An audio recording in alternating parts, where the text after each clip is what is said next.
রাসূল সাল্লাল্লাহু আলাইহি ওয়াসাল্লাম বললেন, তুমি যখন রাতে বিছানায় ঘুমোতে যাও তখন একটা দোয়া পড়বে। আমরা তো শুধু একটা দোয়াই পড়ি, বিসমিকা আল্লাহুম্মা আমুতু ওয়া আহইয়া। এটা পড়েন আপনারা না? আল্লাহুম্মা বিসমিকা আমুতু ওয়া আহইয়া, এই একটা দোয়াই পড়ি। কিন্তু রাসূল সাল্লাল্লাহু আলাইহি ওয়াসাল্লাম ঘুমের আগেও আরো চমৎকার চমৎকার অনেক দোয়া পড়তেন। ওই সাহাবীকে বিষ্ণু সাল্লাল্লাহু আলাইহি ওয়াসাল্লাম বললেন, ইদা আওয়াইতা ইলা ফিরাশিক, তুমি যখন রাতে বিছানায় ঘুমোতে যাবা তুমি এই দোয়াটা পড়বা। দোয়াটা কি? আল্লাহুম্মা ইন্নী আসলামতু ওয়াজহি ইলাইক ওয়া ফাওয়াদতু আমরি ইলাইক ওয়া আলজাতু যহরি ইলাইক রাগবাতান ওয়া রাহবাতান ইলাইক লা মালজা ওয়া লা মানজা মিনকা ইল্লা ইলাইক আল্লাহুম্মা আমানতু বিকিতাবিকাল্লাযী আনসালতা ওয়া নাবিয়্যিকাল্লাযী আরসালতা। পড়েন আপনারা, এটা পড়েন। অনেকে বলবে হুজুর শুনিই তো নাই কোনোদিন, করবো কিভাবে? এই যে আজকে আলোচনা করলাম, এটা রেকর্ডে থাকবে, আপনারা শুনে মুখস্থ করে নেবেন। রাসূল সাল্লাল্লাহু আলাইহি ওয়াসাল্লাম বলেছেন, যখন ঘুমোতে যাবা এই দোয়াটা পড়বা। দোয়াটা দেখেন কত চমৎকার, কিভাবে নিজেকে আল্লাহর কাছে সমর্পণ করবেন, সঁপে দিবেন। দেখেন রাসূল বলেন, তুমি এটা পড়বা, আল্লাহুম্মা ইন্নী আসলামতু ওয়াজহি ইলাইক, আল্লাহ আমি আমার সত্তাকে আপনার দিকে সমর্পিত করলাম। ওয়া ফাওয়াদতু আমরি ইলাইক, আল্লাহ আমি আমার সব কাজকে আপনার কাছে সুপর্দ করলাম। ওয়া আলজাতু যহরি ইলাইক, আল্লাহ আমার পিঠকে আমি আপনার কাছে আশ্রয় রাখলাম। সুবহানাল্লাহ পড়বেন না? আমরা যখন ঘুমাই আমাদের পিঠটা বিছানার মধ্যে লাগাই না? আল্লাহ আমার সত্তাকে আপনার কাছে আমি সমর্পিত করলাম, আল্লাহ আমার সব কাজকে আপনার কাছে আমি সঁপে দিলাম, আল্লাহ আমার পিঠটাকে আপনার কাছে আমি আমানত রাখলাম। লা মালজা ওয়া লা মানজা মিনকা ইল্লা ইলাইক, আল্লাহ আপনি ছাড়া আশ্রয় দেওয়ার কেউ নাই, আল্লাহ আপনি ছাড়া আমাদের মুক্তি দেওয়ার কেউ নাই। আল্লাহ আপনি যে রাসূল পাঠিয়েছেন সে রাসূলের প্রতি আমি ঈমান আনলাম। আল্লাহ যে কিতাব আপনি আসমান থেকে পাঠিয়েছেন ওই কিতাবের উপর আমি ঈমান আনলাম। সুবহানাল্লাহ পড়েন। বিষ্ণু সাল্লাল্লাহু আলাইহি ওয়াসাল্লাম বলেন, যখন কেউ এই দোয়াটা পড়বে রাত্রিবেলা, ফাইন মিত্তা, ওই মিন লাইলাতিকা, ওই রাতে যদি তুমি মারা যাও, মিত্তা আলাল ফিতরা, তুমি ফিতরাতের উপর মৃত্যুবরণ করবে। ওয়া ইন আসবাহতা আসবাহতা ওয়া ক্বাদ আসাবতা খাইরান কাসীরা, আর যদি রাতে মৃত্যু না হয় তুমি বেঁচে যাও, তাহলে ওই দিনে তুমি প্রভূত কল্যাণ লাভ করবে। সুবহানাল্লাহ। তাহলে বলেন এই দোয়াটা পড়ার দরকার আছে না নাই? এই দোয়াটা যদি কেউ পড়ে সে মারা গেলে ওই রাতে ফিতরাতের উপর মারা যাবে। ফিতরাতের প্রথম অর্থ কি বলছিলাম? সবাই বলতে হবে, কি বলছিলাম? তাহলে এই দোয়া পড়ে রাতে মারা গেলে সে মুসলিম হয়ে মারা যাবে, ঠিক কিনা? তাহলে ফিতরাত, what is the essence of ফিতরাত, মোটামুটি বুঝে আসতেছে না আপনাদের? টপিকটা একটু নরম হয়ে আসছে না? আচ্ছা, আরো নরম করে দিচ্ছি আপনাদের কাছে। এই পৃথিবীতে যা কিছু কল্যাণকর, যা কিছু স্বাভাবিক, যা কিছু ভালো, তাই ফিতরাত। সহজ হয়ে গেছে না? সহজ হয়েছে? এই পৃথিবীতে যা কিছু স্বাভাবিক, যা কিছু কল্যাণকর, যা কিছু ভালো, তাই ফিতরাত। আওয়াজ করে বলুন তো, তাই কি? ফিতরাত। মেরাজের রাতে বিশ্বনবী সাল্লাল্লাহু আলাইহি ওয়াসাল্লাম যখন ঊর্ধ্বাকাশে গেলেন, ঊর্ধ্ব জগতের ভ্রমণে গেলেন, তখন রাসূল সাল্লাল্লাহু আলাইহি ওয়াসাল্লামকে দুইটা বোতল দেয়া হলো। কয়টা বোতল? এক বোতলে দুধ, আরেক বোতলে মদ। আওয়াজ করে বলেন, এক বোতলে, সবাই বলে নাই, আওয়াজ করে বলুন তো, এক বোতলে, আরেক বোতলে, একসাথে বলুন, এক বোতলে, আরেক বোতলে, উচিতু বিইনাআইন। রাসূল সাল্লাল্লাহু আলাইহি ওয়াসাল্লাম বললেন, আমাকে দুটো বোতল দেয়া হলো, ফি আহাদিহিমা লাবান, একটাই দুধ, ওয়া ফিল আখিরি খামর, আরেকটাই ওয়াইন মানে মদ। এটা দিয়ে জিবরাইল আমাকে বলল, ফাকিলা লি খুয আইয়াহুমা শিতা, নবী হে যেটা ভালো লাগে নেন।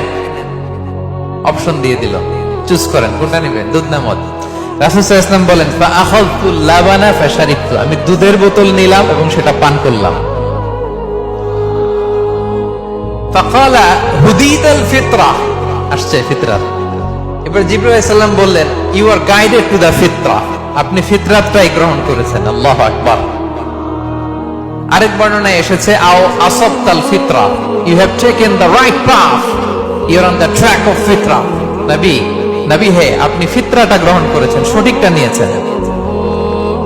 আমা ইন্নাকা লাও আখাযতাল খামরা, দুধের বোতল না নিয়ে যদি মদের বোতল নিতেন, গাওয়াত উম্মাতুক, আপনার পুরো উম্মাহ ভ্রষ্ট হয়ে যেত। মিসগাইডেড হয়ে যেত। এবার বলেন, মদের বোতল, দুধের বোতল, কল্যাণকর কোনটা? স্বাভাবিক কোনটা? ভালো কোনটা? হেলদি ডায়েটরি কোনটা? তাহলে ফিতরা কাকে বলে বুঝে গেছেন? টপিকটা নরম হইতেছে, নরম হচ্ছে, সহজ হচ্ছে। তাহলে পৃথিবীতে যেটা কল্যাণকর, যেটা ভালো, যেটা রুচিসম্মত, সেটাই ফিতরা। সেটাই কি? আচ্ছা, আরো সহজ করি। ফিতরাতের কিছু নিদর্শন রাসূল সাল্লাল্লাহু আলাইহি ওয়াসাল্লাম হাদিসে বলেছেন। এক হাদিসে বলেছেন 5টা, আর এক হাদিসে 10টা। কি কি? রাসূল সাল্লাল্লাহু আলাইহি ওয়াসাল্লাম বলেছেন খামসুন মিনাল ফিতরা, 5টা জিনিস আছে যেটা ফিতরাতের অন্তর্ভুক্ত। কি? এক নম্বরে আল খিতান, সার্কামসিশন। খিতান বুঝেন তো? সুন্নাতে খাতনা। এটা ন্যাচারাল, এটা হেলদি, স্বাস্থ্যকর। বাংলাদেশে কিন্তু এই খাতনা নিয়েও এখন ষড়যন্ত্র হচ্ছে, ঠিক কি না? দেখবেন যে হসপিটালে খাতনা করাচ্ছে বাচ্চার, ওই বাচ্চা মরে যাচ্ছে, এরকম ঘটনা আছে না নাই? মানুষ যেন বাচ্চাদেরকে খাতনা করাতে ভয় পায়। কত সুদূর প্রসারী ষড়যন্ত্র। ডক্টররা এত চমৎকার ভাবে খাতনা করাচ্ছে, ওখানে বাচ্চা মরে যাচ্ছে। আর আমাদের সময়ে সব হাজাম দিয়ে, ঠিক কিনা? মনে আছে তো নাকি? হ্যাঁ, হাজাম দিয়ে খাতনা হয়ে যেত, কিছুই হয় নাই, সবাই সুস্থ, হেলদি। আর এখন ডক্টররা খাতনা করে, এখানে বাচ্চা মরে যায়। এটা ষড়যন্ত্র, ইটস এ বিগ কনস্পাইরেসি। এই কনস্পাইরেসি গুলোর ব্যাপারে আমাদেরকে সাবধান থাকতে হবে, ঠিক কিনা? এক নম্বরে খামসুন মিনাল ফিতরা আল খিতান, সার্কামসিশন, মুসলমানি করা। ইব্রাহিম আলাইহিস সালাম ওনার 80 বছর বয়সে নিজ হাতে নিজের সুন্নতে খাতনা করেছেন। আচ্ছা, 2 নম্বরে আল ইস্তিহদাদ, পিউবিক হেয়ারস যেগুলো আছে দেহের অবাঞ্ছিত পশম, এগুলো পরিষ্কার করে রাখা। নাতফুল ইবিদ, বগলের পশম পরিচ্ছন্ন করে রাখা। তাকলিমুল আজফার, আঙ্গুলের নখ কেটে রাখা। নখ অনেকে এত বড় বড় করে রাখে, দেখবেন আছে না নাই? করা যাবে না, ময়লা জমে থাকে, আনহেলদি, খুবই বিশ্রী। নখ ছোট রাখতে হবে। কার কার নখ বড় আমি দেখতে যাব না, ভয় পাই না। আবার জাস্ট বলে দিলাম, নিজের সাথে নিজে বোঝাপড়া করে নিয়ে। আচ্ছা, তাকলিমুল আজফার গেল। কসসু শারিব, মোচ ছোট রাখা। এই হাদিসে 5টা। আরেকটা হাদিসে আছে ইফাউল লুহা, দাড়িকে ছেড়ে দেওয়া। দাড়িকে মাফ করে দিবেন আর মোচকে ছোট করবেন। বুঝতে পারছেন? অনেকে দেখবেন এইটারে রাখে বড়, এদিকে নাই। এখানে কার কার এরকম অবস্থা আমি জিজ্ঞেস করবো না, ভয় নাই। Feel free, feel like home. আপনি সানন্দে আলোচনা শুনেন। জাস্ট এই টেক অ্যাওয়ে মেসেজ নিয়ে যাবেন। This message is a take away message for today. সাথে করে নিয়ে যাবেন, নিজেকে রাতের বেলা জিজ্ঞেস করবেন কি করা দরকার। সব নবীরা দাঁড়িয়ে রেখেছেন, এবং দৃশ্যমান এই একটা সুন্নাহ নিয়ে কবরে যাওয়া যায়। সাথে করে আর কিছু নিয়ে যেতে পারবেন? আপনার দামি ব্লেজার তো সাথে যাবে, তাই না? হ্যাঁ, আইফোন 15, 16 যাবে না? ব্যাংক ব্যালেন্স, জুয়েলারি, অর্নামেন্টস, সঞ্চয়পত্র, এফডিআর, হ্যাঁ, বিএমডব্লিউ যাবে না। দৃশ্যমান দেখা যায়, অ্যাপারেন্টলি দেখা যায়, দৃশ্যমান একটা সুন্নাহ নিয়ে আপনি কবরে যেতে পারবেন। এটা কি? দাড়ি। যারা দাড়ি রাখছেন না তাদের কাছে জাস্ট প্রশ্ন রাখলাম, ভাববেন যে আমার রাখা উচিত কিনা। আমি জোরাজুরি করি না, কখনো জোরাজুরি করি না, কারণ জোরাজুরি না করে আমি ফল পাইছি বেশি, আলহামদুলিল্লাহ। জাস্ট মানুষের কাছে উপস্থাপন করি, হয়ে যায়, মানুষ গ্রহণ করে, আলহামদুলিল্লাহ। জাস্ট উপস্থাপন করলাম। যারা এটা বড় করেন নাই, বড় করে দিবেন, মুখ ছোট করে ফেলবেন। আচ্ছা, তারপর লাজুকতা, লজ্জা,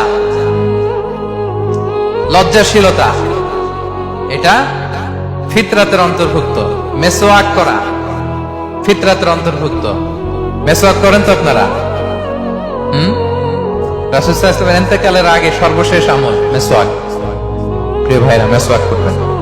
সব নবীরাই যেগুলো বললাম লিস্ট, আরেক হাদিসে আছে মাদমাদা, ইস্তিনশাক, নাকে পানি দেওয়া, কুলি করা, গার্গেল করা, মানে ক্লিনলিনেস। দেখেন ইসলাম ফিতরাতকে কিভাবে আমাদের কাছে প্রেজেন্ট করেছে।